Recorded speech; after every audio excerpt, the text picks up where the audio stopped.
I think everything in a war is kind of messes you up. It is rare to hear Israeli soldiers speak openly about their time in Gaza. But after 3 tours of duty, this reservist says his conscience won't let him stay silent.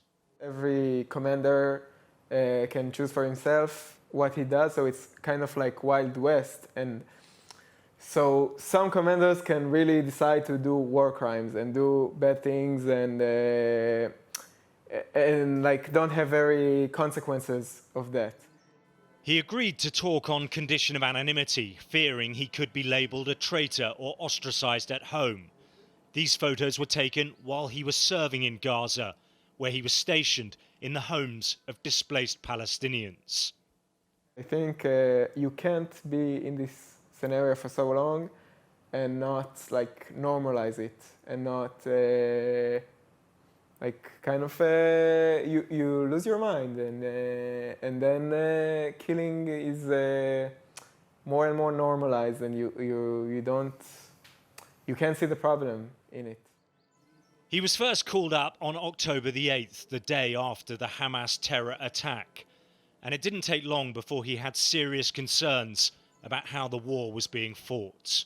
There was a building near our territory that Gaza citizens tried for a few days. They came there trying to steal like metals and solar panels and stuff like that, so they could sell it and have some money.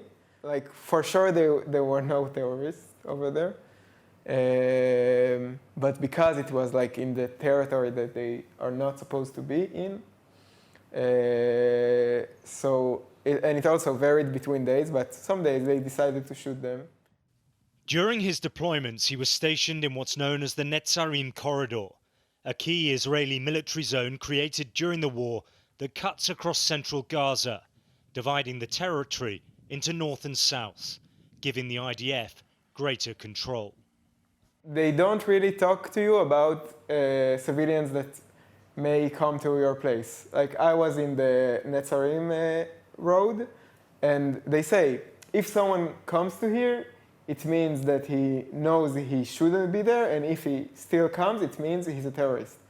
But this is like what they tell you, but I don't really think it's true. They might be shot, they might be captured. Really depends on like the day, the mood of the commander. So what would be the reaction from soldiers when they killed a civilian? I think a lot of them really feel like they did something good. Because like I think the core of it, that in their mind, these people aren't innocent. When people have been shot and killed, were they just left where they were? Usually, yes. We put the allegations of arbitrary killings in the Netarim corridor area to the Israeli military. They told us the IDF operates in strict accordance with its rules of engagement and international law, taking feasible precautions to mitigate civilian harm. The IDF operates against military targets and objectives and does not target civilians or civilian objects. It went on. In order to mitigate harm to the civilian population, the IDF issues evacuation warnings to the civilian population and requests it temporarily evacuate certain areas of intense fighting for its safety. The IDF continuously informs the civilian population of any changes. Reports and complaints regarding the violation of international law by the IDF are transferred to the relevant authorities responsible for examining exceptional incidents that occurred during the war. This is just one soldier's account. He says he's speaking out now out of moral duty. Kind of feel like I took part of something bad, and so I think it's like I need to counter it with something good that I do. And I hope that by speaking of it, it can change like how things are being done.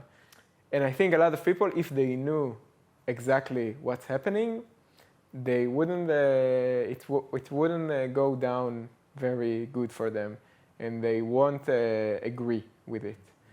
Alex Rossi, Sky News, Jerusalem.